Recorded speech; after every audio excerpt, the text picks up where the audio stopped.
In a small village called Ijibuod, where the sun smiled down on the earth and children ran barefoot across the dusty roads, there was a church like no other. It stood tall in the middle of the village, its walls painted bright white, almost as if it was shining. But there was something strange about this church, something that the people could not explain. The pastor who led this church was known as Pastor Chuka. He was a tall man with dark skin and a big smile that made everyone think he was friendly. He wore shiny suits and spoke in such a soft voice that people listened closely, hanging on to every word. His eyes sparkled when he spoke of blessings and miracles. The villagers loved him because they believed he could give them what they needed: money, happiness, and a life without troubles. But behind his perfect smile, Pastor Chuka hid a secret that no one knew. He wasn't just a preacher of God's word, he was also a man who had made a dangerous deal with dark forces. A deal that promised him all the wealth and power he could ever want, but with a terrible price to pay. One evening, a young boy named Hugo, who lived with his grandmother in the village, saw something he shouldn't have. Hugo was a curious boy, always asking questions, always searching for answers. He had heard many stories about Pastor Chuka, how people would give him money and gifts, believing that their problems would be solved. But Hugo didn't believe in such things. He had learned that sometimes, things weren't as they seemed. It was late at night, and Hugo was walking past the church when he saw a strange light glowing inside. He paused and peeked through the wooden doors, hoping to catch a glimpse of what was happening inside. What he saw shocked him to the core. Pastor Chuka was standing in the middle of the church, but this time, he wasn't the warm, friendly man the villagers knew. His eyes were glowing red, and his mouth moved quickly as if he was speaking in a language Hugo had never heard before. The air around him seemed to tremble, and Hugo could feel a coldness creeping up his spine. Suddenly, the floor of the church began to shake, and a dark figure appeared in the shadows. Hugo gasped and stepped back, nearly tripping over a stone. The figure was tall, with skin as black as night, and eyes that burned like fire. Hugo could hardly breathe as the figure moved toward Pastor Chuka. "We had a deal," the figure said in a voice that sounded like thunder. I know, Pastor Chuka whispered, his voice trembling. "The people will give me more. Just give me more time." Hugo's heart raced as he watched in horror. He had no idea what was going on, but he knew one thing: whatever was happening, it was wrong. The figure pointed at Pastor Chuka's chest. "You want power, but power comes with a price. Keep the promise, or you will lose everything." Before Hugo could move, the church doors slammed shut, and the light disappeared. The village was silent again. Hugo stood frozen for a moment, trying to make sense of what he had just witnessed. The next morning, the villagers gathered in the church to listen to Pastor Chuka's sermon. As usual, his voice was calm and soothing. But Hugo couldn't look at him the same way again. There was something evil behind that smile, something that didn't belong in a place of worship. Hugo couldn't sleep that night. Every time he closed his eyes, he saw the glowing eyes of the dark figure and heard the thunderous voice. He had to do something. He couldn't just sit by and let the villagers be tricked by Pastor Chuka. But what could he do? He was just a boy, and Pastor Chuka was the most powerful man in the village. Everyone believed in him. His grandmother, who was the wisest person Hugo knew, always told him to be careful when dealing with people who promised easy solutions to life's problems. "If it seems too good to be true, it probably is," she would say. Hugo decided to go to the elders of the village. He had to tell them what he had seen, but he knew they might not believe him. After all, Pastor Chuka had a way of convincing everyone that he was a holy man sent by God. The next morning, Hugo went to the elder's hut. There, he found Elder Neka and Elder Ifani sitting under the shade of a tree, talking quietly. Hugo hesitated for a moment before he spoke. "Elders," Hugo began, his voice shaking, "I need to tell you something. Something about Pastor Chuka." Elder Neka looked up with a warm smile. "What is it, Hugo? You seem troubled." Hugo took a deep breath and told them everything he had seen: the strange lights in the church, the dark figure, and Pastor Chuka's deal with evil forces. The elders listened quietly, but their faces were hard to read. When he finished, Elder Ifoni stood up slowly. "We know about the things you speak of, Hugo. But be careful. Pastor Chuka has powerful friends, and he is not easily defeated." Hugo's heart sank. "But what about the people? They don't know. They are being deceived." Elder Necker sighed. "We cannot stop the people from choosing their own path. But we can pray for them. And we can prepare for the time when the truth will be revealed." Hugo didn't feel any better, but he knew that he couldn't give up. He had to find a way to stop Pastor Chuka before it was too late. Little did he know, the real battle had only just begun. The days passed, but Hugo could not shake the fear that gripped his heart. Every time he walked past the church, he would glance nervously at the tall, white building, wondering what secret it held behind its shiny doors. He no longer trusted Pastor Chuka, and neither could he ignore the dark figure he had seen in the church. One evening, as the sun began to set and the sky turned a deep shade of orange, Hugo walked down the road to the village's market square. He had hoped the fresh air would clear his mind, but instead, his thoughts were tangled with worries. As he walked, he noticed a stranger sitting by the side of the road. The man was old, with long, gray hair and a weathered face. His clothes were simple, and his eyes seemed to have seen the weight of many years. He sat by a fire, warming his hands, though the evening air wasn't particularly cold. Hugo paused and looked at the man. Something about him felt different. There was a quiet wisdom in his eyes, as if he knew things others didn't. The old man noticed Hugo and smiled kindly. "Child," the old man said in a gentle voice, "why do you walk alone, with such a heavy heart?" Hugo hesitated, but something about the man made him feel safe. "I have seen something terrible," Hugo said softly, his eyes lowering to the ground. "A pastor in our village is not what he seems. I saw him speaking with an evil spirit. He has made a deal with dark forces." The old man's eyes sharpened, and he leaned forward, his voice lowering to a whisper. "You are wise to see what others cannot. But be careful, young one. There are many who seek power, and not all who wear the name of pastor are good. Some walk a path that leads to destruction." Hugo felt a chill run down his spine, but he nodded. He had always trusted his instincts, and right now, they were telling him that this old man might be the key to understanding what was truly happening. "Who are you?" Hugo asked, his curiosity burning. "I am a wanderer," the man replied, "but I have walked the roads of many lands. And I know what it takes to fight the darkness. You may not believe this now, but you have a great role to play in the fate of your village. If you wish to stop Pastor Chuka, you must first understand the strength of the power he commands." The old man stood up, his joints creaking as he moved. He looked deep into Hugo's eyes, as if seeing something only he could see. "Follow me," the old man said. "I will show you how to fight this evil. But be warned, this path is not easy, and there will be dangers along the way." Hugo's heart raced. He had wanted to stop Pastor Chuka, but he hadn't known where to begin. Now, a mysterious stranger was offering to guide him. "Where are we going?" Hugo asked, his voice trembling with both excitement and fear. "To the ancient shrine in the forest," the old man replied. "It is a place where the spirit of the land can speak, and where the truth of all things is revealed. You will need to go there to prepare for the battle ahead." Hugo's heart pounded in his chest as he followed the old man through the narrow paths that led out of the village. The moon had risen, casting an eerie glow over the land.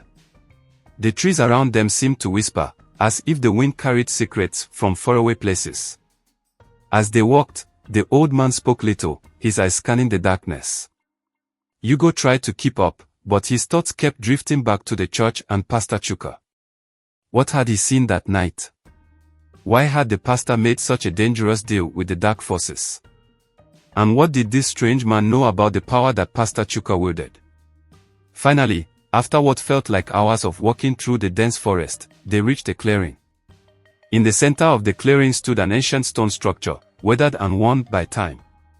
It was small but imposing, and the air around it felt thick, as though the very earth itself was holding its breath. "This is the shrine," the old man said, gesturing toward the stones.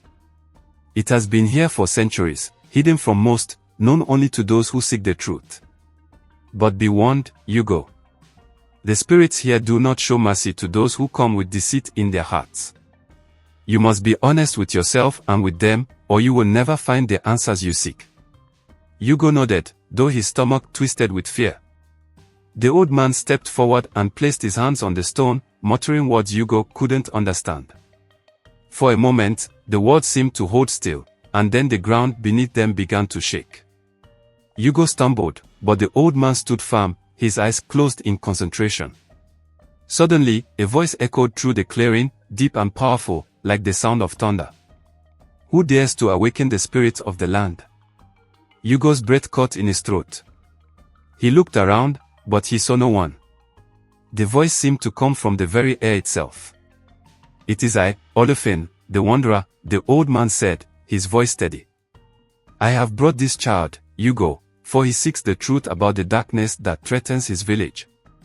There was a long silence, and then the voice spoke again, softer this time. "The boy is wise, but he is not yet ready. The darkness is not easily defeated, and the path ahead is fraught with dangers. He must prove his strength and his courage before he can face what lies ahead." Hugo swallowed hard. He didn't know what the voice meant, but he was ready to do whatever it took. He had to stop Pastor Chuka. He had to save his village. "I am ready," Hugo said, his voice trembling but firm. "Tell me what I must do." The voice laughed, a low, rumbling sound. "You are brave, child. But bravery alone will not save you. You must seek the power within yourself. The darkness you face is not just outside, it is within you. Find it, face it, and conquer it." Hugo was silent for a moment, the weight of the words sinking into his heart. The darkness was within him. What did that mean? The old man turned to him and placed a hand on his shoulder. "Do not fear, Hugo. The path ahead will be difficult, but remember, light can only shine in the darkest places. You will find the strength you need, but only if you face your own shadows first." Hugo nodded, though his mind was spinning. He didn't understand everything, but he knew that this journey was only beginning. And he couldn't turn back now. The next day, Hugo returned to his grandmother's house.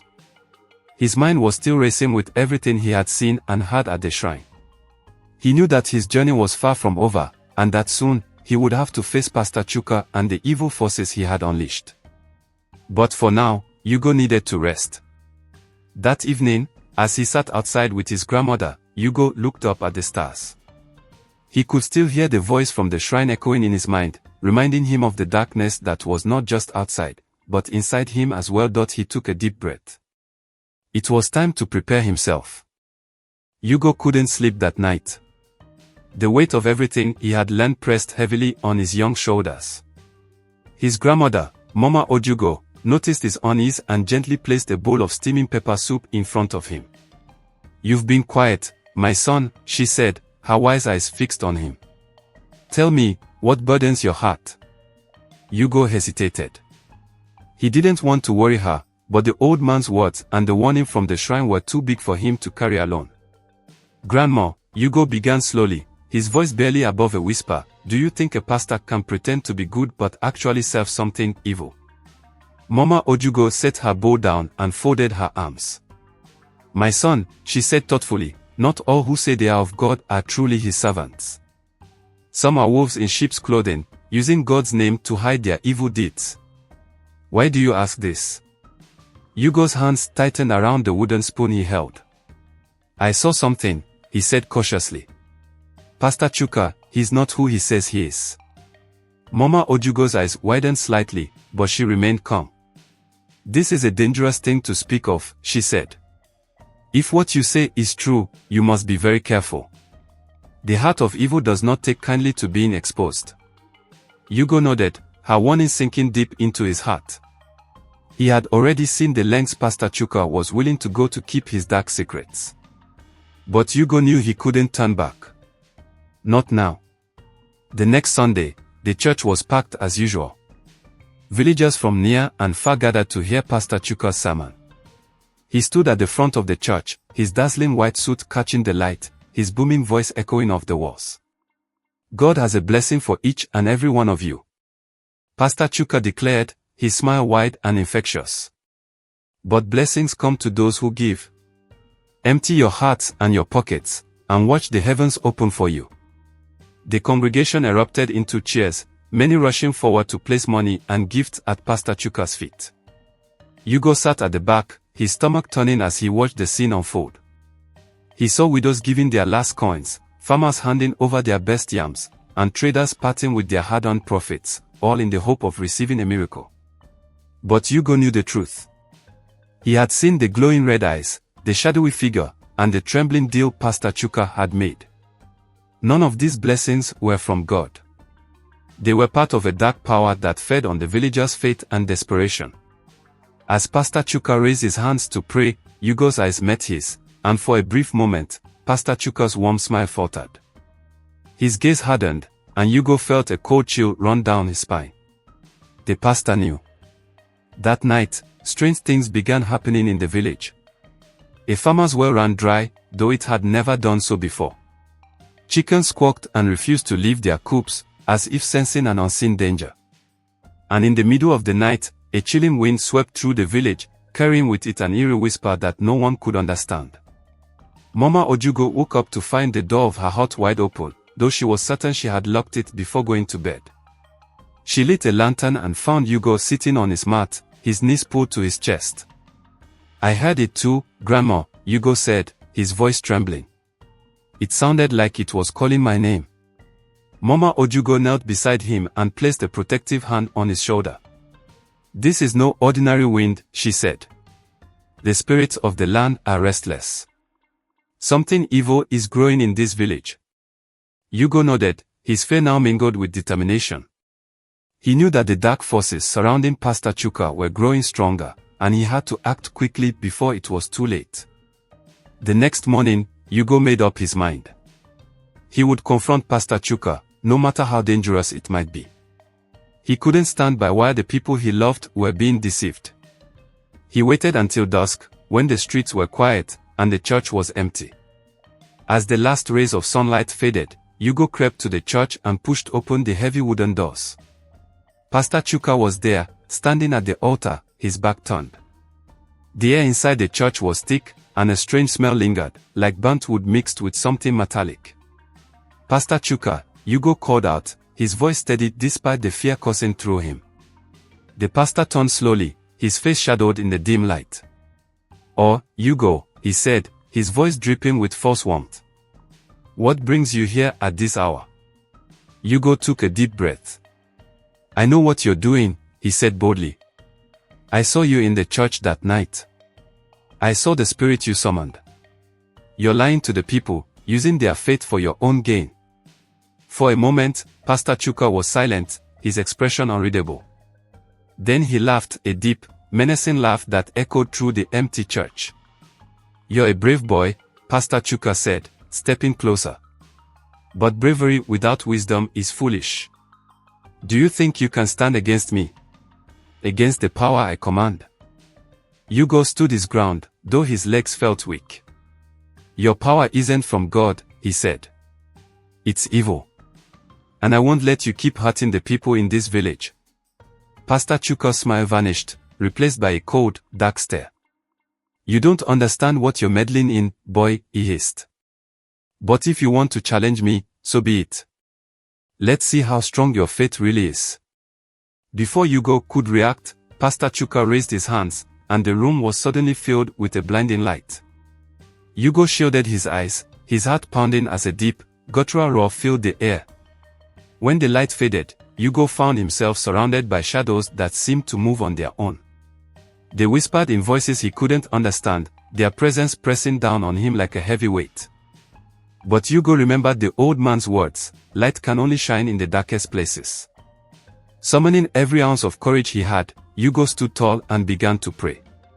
His voice was shaky at first, but as he spoke, the shadows began to falter. The whispers grew quieter, and the air around him grew lighter. Pastor Chuka's face twisted with rage. "This isn't over," he snarled, and with a wave of his hand, the shadows vanished. Hugo collapsed to his knees, his body trembling with exhaustion. But he knew one thing for sure: he had taken the first step in a battle that was far from over. The next day, word began to spread through the village. Whispers filled the air as people talked about strange occurrences: cows refusing to eat, river water turning murky overnight, and eerie lights flickering in the forest. Hugo sat quietly in his grandmother's hut, replaying the confrontation with Pastor Chuka in his mind. He had stood his ground, but he knew the fight was far from over. Pastor Chuka was more dangerous than he had imagined, and the shadows he commanded weren't ordinary spirits. As Mama Ojugo stirred a pot of soup, she glanced at Hugo. "You haven't said much today, my son," she said gently. "I faced him, Grandma," Hugo said, his voice soft but steady. "Pastor Chuka knows I'm onto him." Mama Ojugo's hands froze mid-stir, and she turned to him, concern etched on her face. "You went to him alone?" she asked. "I had to," Hugo replied. "He's deceiving everyone, and I couldn't stay silent." Mama Ojugo sighed deeply, placing a hand on her chest. "You have a brave heart, Hugo. But this is not a battle you can fight alone. The forces he commands are not of this world. You must seek help, both from the living and the spirits who protect us." Hugo nodded, her words sinking in. The old man's advice echoed in his mind: you must seek the power within yourself. That night, as Hugo lay on his mat, a strange dream overtook him. He found himself standing in the middle of a vast forest, the trees whispering in a language he couldn't understand. The air was thick with an otherworldly energy, and in the distance, he saw a figure approaching. It was the old man, Oliphant. His eyes glowed faintly in the moonlight, and his steps made no sound as he moved. "Hugo," the old man said, his voice deep and calming, "you have awakened forces far greater than yourself. But the spirits of the land have seen your courage, and they are willing to guide you. You must go to the sacred river at dawn. There, you will find what you need to face the darkness." Before Hugo could ask any questions, the dream faded, and he woke up to the first light of dawn streaming through the cracks in the hut. Determined, Hugo slipped out quietly, leaving a note for Mama Ojugo so she wouldn't worry. He made his way through the village, past the market square, and toward the river at the edge of the forest. When he reached the riverbank, he noticed something strange. The water, usually calm and clear, shimmered with a faint, golden glow. Hugo knelt by the edge, unsure of what to do next. "Place your hand in the water," a voice whispered, startling him. He looked around but saw no one. Swallowing his fear, Hugo dipped his hand into the river. The moment his fingers touched the water, a surge of warmth spread through his body. His mind filled with visions, images of his village, of Pastor Chuka, and of the glowing red eyes he had seen in the church. Then, a figure appeared before him. It was a woman dressed in flowing white robes, her face serene and radiant. She seemed to float above the ground, her presence filling the air with a sense of peace and power. "I am Kem," she said, her voice as soft as a breeze but as strong as a roaring fire. "I am a spirit guardian of this land. Your heart is pure, Hugo, and your courage has drawn me to you." Hugo bowed his head, unsure of how to address her. "Thank you for appearing," he said. "I don't know how to fight Pastor Chuka. He's too powerful." Kem smiled gently. "His power is borrowed, fueled by greed and darkness. Such power cannot last, but it is dangerous. You must weaken his hold over the village by breaking his connection to the spirit he serves." "How do I do that?" Hugo asked. Kem raised her hand, and a small, glowing stone appeared in her palm. "This is an ember of truth," she explained. "It will expose the lies that bind your people to him. But you must be careful. Once you use it, Pastor Chuka will know, and he will come for you with everything he has." Hugo took the stone, its warmth pulsing in his hand. "I'll do whatever it takes," he said firmly. Nkem's expression softened. "Remember, Hugo, the strength to fight darkness comes from within. Trust in your heart, and you will prevail." Armed with the ember of truth, Hugo returned to the village. He knew he couldn't act openly. Pastor Chuka had eyes and ears everywhere. Instead, he decided to test the stone in secret. That evening, as the villagers gathered in the market square for the weekly storytelling session, Hugo slipped through the crowd. He spotted a woman named Adan, who had recently sold her land and given the money to Pastor Chuka, hoping for a miracle. Adan sat quietly in the corner, her face lined with worry. Hugo approached her cautiously, holding the ember in his pocket. "Adan," he said softly, "can I speak with you for a moment?" She looked up, her eyes dull with sadness. "What is it, Hugo?" Hugo pulled out the glowing stone and held it close to her. The moment the light touched her skin, her eyes widened, and tears began to flow. I've been blind," she whispered, her voice trembling. "I gave him everything, but he gave me nothing. He promised blessings, but all I found is more sorrow." The glow of the stone seemed to reach into her heart, pulling out the truth she had been too afraid to see. "Adan," Hugo said urgently, "you're not alone.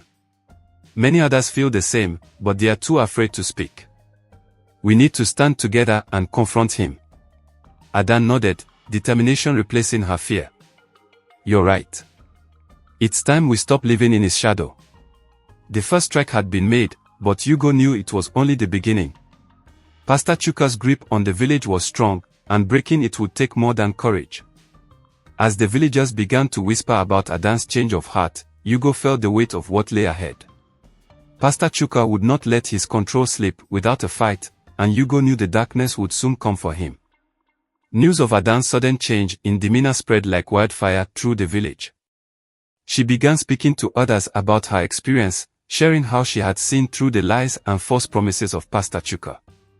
Whispers filled the air, and cracks began to form in the pastor's stronghold over the people. At the same time, Pastor Chuka sensed a shift. His usually loyal congregation seemed distracted, their offerings less abundant, their trust wavering. He could feel the power he had drawn from their faith beginning to weaken. One evening, as he sat in his lavish house surrounded by the spoils of his deceit, the shadowy spirit he had summoned appeared before him, its red eyes burning like coals. "Your grip is slipping, Chuka," the spirit hissed. "Someone dares to oppose you." Pastor Chuka clenched his fist, his face dark with anger. "Tell me who it is," he demanded. The spirit swirled around him, its voice like a chilling wind. "The boy. Hugo. He has something that threatens your power. He carries a light that must be extinguished." Pastor Chuka's eyes narrowed. "I'll deal with him myself." Hugo, meanwhile, was working tirelessly to rally the villagers. With Adan's help, he began meeting with small groups, using the ember of truth to reveal Pastor Chuka's deception. Each time the stone glowed, the villagers who had once been blind to the pastor's lies saw the truth clearly. One by one, they began to join Hugo's cause. Farmers, traders, and even some of the elders started to speak out, their courage growing with each passing day. The village, once held captive by fear, began to stir with a newfound sense of hope. But Hugo knew they couldn't confront Pastor Chuka openly, not yet. The spirit he served was too powerful, and the villagers were still vulnerable. They needed a plan. Late one night, as Hugo sat by the fire in Mama Ojugo's hut, Nkem appeared once again. Her presence filled the room with light and warmth, and Hugo felt a surge of relief. "You have done well, Hugo," Nkem said, her voice gentle yet firm. "But the battle is far from over. Pastor Chuka grows desperate, and desperate men are dangerous." "What should I do?" Hugo asked. "I've shown the people the truth, but his power is still strong." Nkem nodded. "The ember of truth has planted seeds of doubt, but to break his hold completely, you must destroy the source of his power, the pact he made with the dark spirit. It is bound to a sacred object, hidden in the church. Find it, and you will weaken him beyond recovery." Hugo's heart raced. The church was Pastor Chuka's domain, heavily guarded and filled with traps for anyone who dared to challenge him. But he knew he had no choice. "I'll do it," Hugo said with determination.